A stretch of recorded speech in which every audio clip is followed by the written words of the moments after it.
Okay, so you're not going to see part one of this because the smoke alarm went off because I forgot to turn the fan on in the bathroom and I was cooking with oil.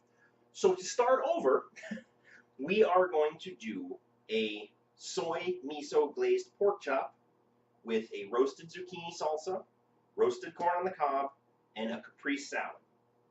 Realize that sounds complicated, but I promise you, you can do this. You don't have to be afraid of making dishes like that. And that would be something you definitely see in a restaurant. So don't worry about what it's called or how you describe it. You'll understand where these things come from as I go along. So, why did I pick this stuff? We're getting a vegetable box from one of our local farmers. The whatever's in season is what we're getting at the time. So right now I have onions, fresh garlic, tomatoes, corn on the cob, fresh basil. So I kind of looked at that and figured, what can I do with that? I also had some pork chops that I found at the store on super discount, and if you've watched any of these videos before, you realize that I cannot refuse a discount. So that's what I came up with. Let me show you how to put it together. So we're going to take a little bit of salt. This is just Himalayan salt. It doesn't really matter. You can use regular table salt. Just give it a little bit on there. A little bit of pepper. If you have a cast iron pan, you're going to want to use it. If you don't have a cast iron pan, go get one. I promise it's one of the most versatile things you'll have in your kitchen. I'll show you why as I do this. So what we're going to do first is get the pork going. So we're going to sear both sides of the pork, and then we're going to put it in the oven. All right, so we're going to let that get going. Unlike with beef or pretty much with beef, I'll make sure you discard the plate with the pork on. It can make you very sick. So while the pork is going, we're going to get the zucchini roasting because that's going to take a little while to do. So I'm going to take some zucchini that I've chopped up in a bowl. A little bit of salt. A little bit of pepper. A little bit of soy. Now I realize, if you're paying attention, this is not actually soy sauce. This is Miso's. It's made by Bragg. Very, very similar to soy sauce, but it doesn't have all the salt in it. This is what I use pretty much exclusively instead of soy sauce. If you've never tried it, you can find it in any grocery store, but if you're not fond of excessive salt in soy sauce, give this a shot. I promise you won't be disappointed. All right, so we have the zucchini. We're just going to give it a little toss. We're going to put it on the tray. Now you're going to want to make sure that you spread this out a little bit. One of the biggest issues that people have when they try to cook at home is they don't spread food out enough to allow it to cook. All right? Same thing with a frying pan. If you're not getting that crispness on your food when you fry it, it might be because you're putting too much in the pan at one time. You've got to give it a little bit of room to breathe. So this is going to go right straight in the oven. Because that's going to take probably about 30 minutes to roast that zucchini. All right? Now the pork's going a little bit. Okay. See that? You just want that little bit of brown on it, okay? We're going to flip these over. We're going to let them go a little bit more. And then we're going to pop that straight in the oven to let it finish. Don't be afraid to finish any kind of meat you're cooking on the stovetop in the oven. It's how they do it in restaurants most of the time. They're going to sear the outside, and if you want something medium well, or well done if you don't know what you're talking about and like to eat burnt food, but I digress.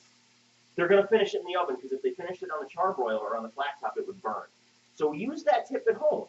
Sear the outside, seal those juices in, finish it in the oven. I'm telling you, it's a great tip. Okay, now, as far as a cold side, I have a bowl here. We're going to make a caprese salad. If you don't know what a caprese salad is, it's tomato, fresh mozzarella, and basil. Now, fresh mozzarella looks either like this or it comes in balls. Okay? The biggest difference is it's unsalted, so it's going to have a lot more fresh flavor. If you look in the grocery store in the cheese section, just look for fresh mozzarella. So we're going to take this, we're going to cut a few slices. I like caprese salad with a lot of mozzarella. We'll try one, make sure it's still good. take this, cube it up, right?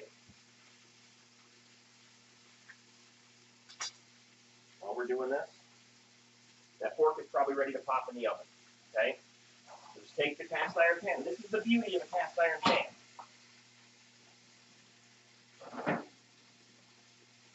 Gotta move stuff around in there. Right in the oven with it. You don't have to hesitate at all, okay? Now, I got the fresh mozzarella in the bowl here, but before I go any further, I want to get the rest of the stuff that needs to roast in the oven, okay? So, we have 2 ears of corn here. There are 2 ways to do this, and I'm going to show you both of them and explain the difference between the 2, right? The first way, obviously, peel the corn, right? Break the end off, take this stuff, toss it, get rid of all that, right? We'll take a piece of aluminum foil, we're going to lay your corn on there. This is just a little bit of butter. It's kind of gotten a little soft on here from sitting out for a few minutes. It's got butter, garlic powder, pepper. That's it, okay? I'm going to take this, put some on there, I'm going to turn it, I'm going to do it again. Okay, just going to kind of spread that on there, right? We're going to take this, fold, fold, roll it up. Got it? Okay. The other way is to do it right in the husk, okay? Now, you can do it just like this. If you do it just like this, I would advise pulling that off, but I kind of like to peel this back a little bit just to get some of these tassels off of here. Sometimes if you roast them, they'll burn, and then it can be kind of a pain in the neck. So if you pull that back a little bit, get a hold of it, you can pull those off. And then we take this, or this, and we pop it right in the oven. Now the advantage to this is you can season it a little bit and the butter's already on it. If you do it like this though, it's a lot less work. You throw it right straight in. Okay? Put those in there. Put these over here for now. Because you know how I like to cheat a little bit and already have some in there. But so those are the 2 ways to do it. Now, while we have that stuff cooking in the oven, we're going to do the caprese salad. Now, I've already put the fresh mozzarella in a bowl. We're going to take some tomatoes. Now, I've cut these a little bit larger than diced tomatoes that I'm going to use for something else, just because it's going to act like a salad. So I've cut these up. These are Roma tomatoes. So I'm going to put those right in there. Now we're going to take our knife. We're going to take some fresh basil. We're literally just going to pop some of the leaves off. Now, I would highly, highly, highly recommend using fresh basil. Dried basil's okay. Dried basil works great for tomato sauce recipes, you know, if you're going to make a dry rub or something like that. But if you really want that basil flavor, like the smell of this basil right now is overpowering. It's not overpowering, but it's extremely strong. And that's the flavor you're really going for, okay? So I've got about that much.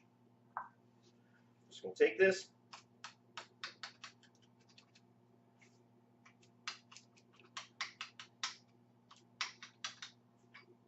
Right.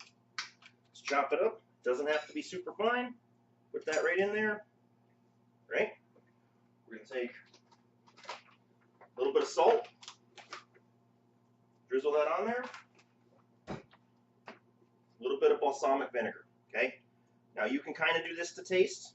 Remember, you can always take material out, or you can always put more material in. You can't take material out. Right. That's the way to go. So start off with a little bit. If you don't know how much you like, I've made this lots of times, so I kind of know, you know, what I'm looking for here. And then just mix it up. You're going to get a real nice red, green, and white from the mozzarella salad. Now, we're going to let that just sit for a few minutes and kind of let those flavors meld together. All right? Now, in anticipation, oh, I got basil on the floor here in anticipation of pulling that roasted zucchini out. I'm going to make the other half of the salsa. So I've got a pan, a little bit of olive oil. My igniter stopped working, so I have to use this. Really high budget show we have here, guys. So I have a little bit of garlic that pretty much I just broke off a few cloves of this. So I'm going to take a little bit of this.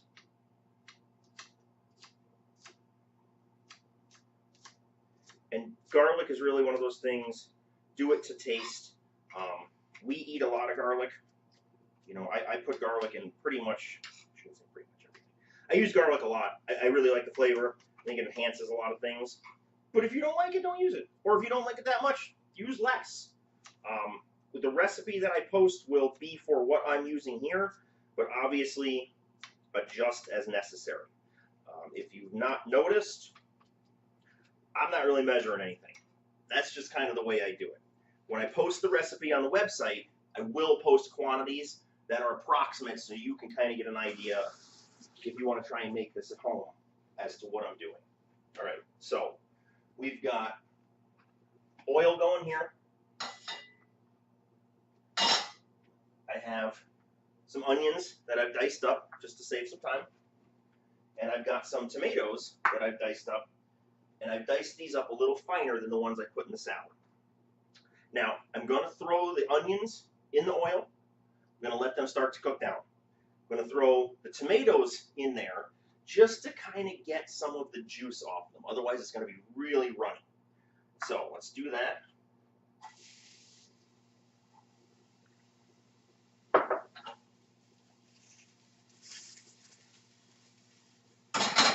Okay, now, as I said before, I kind of do a little pre-prep here so that you guys don't have to wait. This is what roasted zucchini looks like, okay? This is about what you want it to look like. It should be soft, should be a little bit brown. We're going to let that sit. Now keep in mind, when you roast something off like that, you're going to lose a lot of volume. Zucchini has a lot of water in it. So when it roasts down like that, it's going to shrink. Just something to keep in mind.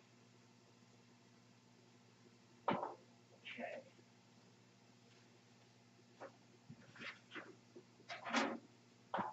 So we are going to take, where's that hole go?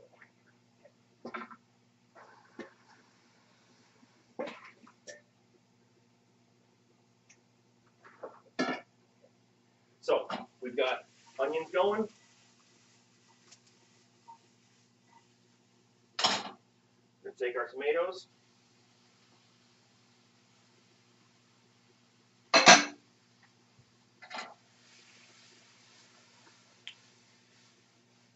If you're not making a mess in the kitchen, you're not having any fun. So, all right, we're going to take our garlic. Just kind of give that a toss. And guys, I've been doing this for a while. If you have to use a spoon, use a spoon. There's no shame in that. All right? I don't want you trying to toss it and having onions, tomatoes, and garlic all over your kitchen. But practice. You know, it's just a flick of the wrist. That's all it is. You'll get it. Don't worry about it. All right, a little bit of salt and pepper.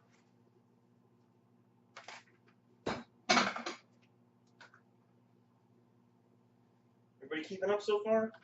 This isn't that hard. Take a sip. Don't lose my voice here. Okay, now, just got a bowl. I'm going to take my roasted zucchini off the pan. You want to do this before it sits for too long, because it will start to stick if you don't. It's okay if it mushes up a little bit. It's roasted zucchini. It's a little bit mushy. Okay. So this is what we're looking at. Roasted zucchini. Now keep in mind, this was probably, well, that tray was full. So that's what I got out of it. Just to give you an idea of how much water you're actually losing. Okay?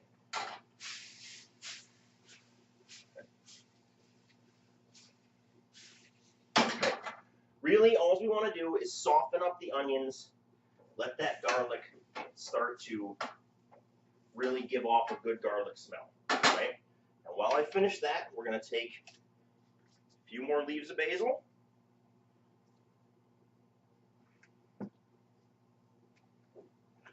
We're going to do the same thing. Just going to chop these up.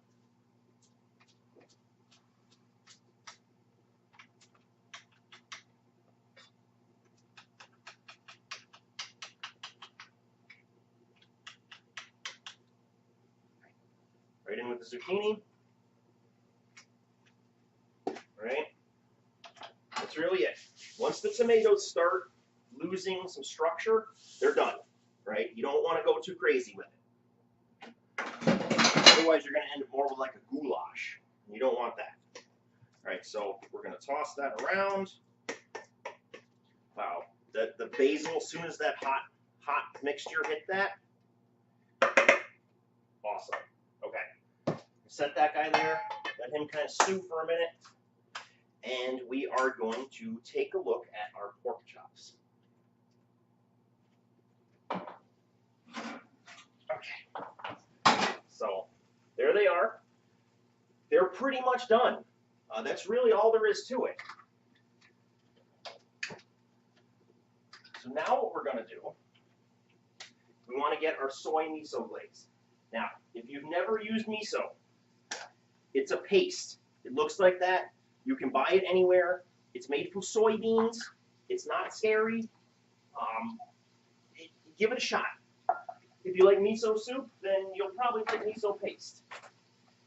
If you try it and you don't like it, just don't use it. Just go with the soy, okay? But I'm going to take about that much. A little bit more. Okay. I'm going to take some of my soy sauce or soy substitute. Take a little bit of dark vinegar. Not a lot.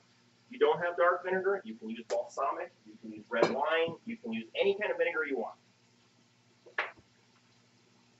I'm going to give this a little bit of a mix here. All right.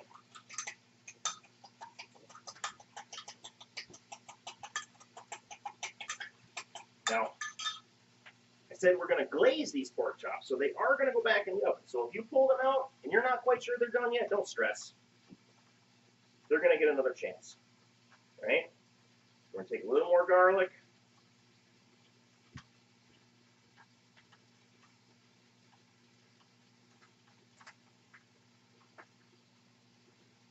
Chop this up right into our miso paste. Now, you need a little bit of sugar, okay? I'm going to use brown sugar. I think white sugar is not very good for you. Brown sugar has a little bit more molasses flavor, gives you a little bit better texture. So we're going to take this, we're going to mix this up. Now, before I put the pork chops back in, I've got to let them rest, okay? Now, I'm all for reusing.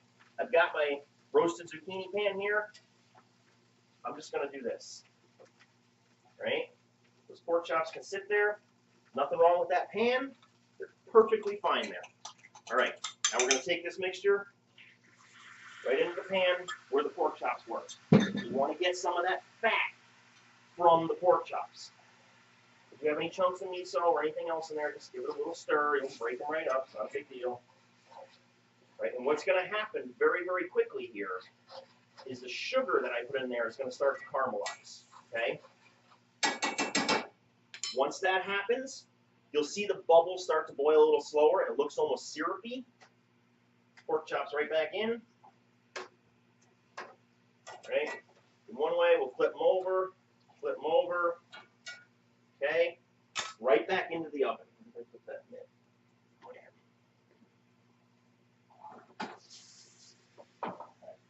Right back into the oven, okay? Now, that's going to be done in a couple minutes. So the only other thing we have left is our corn. So the one that's in the husk is going to look like that. And the one that's not is going to look like that. Now, again, I'm going to use my pan here so I don't dirty anything I don't have to. Right? You don't have to do this. You can, by all means, make other things dirty. But I just like to do it this way. Now, this one, you can see the steam. So all that butter flavor cooked right on the corn. Okay? This one, peel that husk back. It is going to be hot, so just be careful.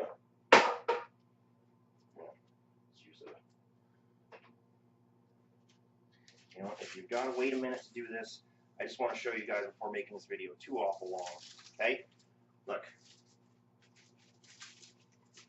Fully roasted.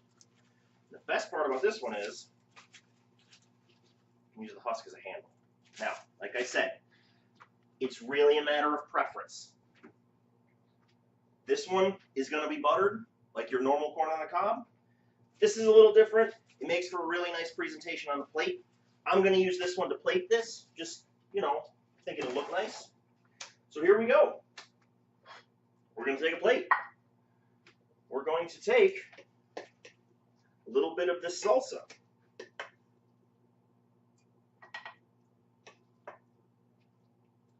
Okay. We're going to pull our pork chops out of the oven. That miso is really starting to get on there good. I'm going to take, that guy looks pretty good. I'm going to set him right there. If you want to, you can take a spoon and get yourself something like that. All right. We're going to take corn. We're going to take a little bit of our caprese salad.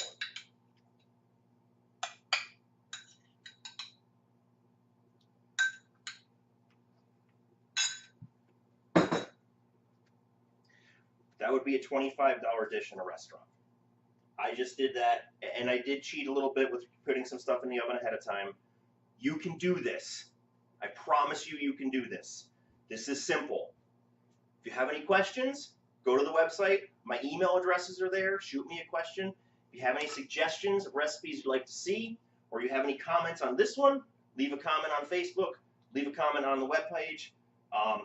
If there's anything you want me to make, leave it there. We'll see what happens.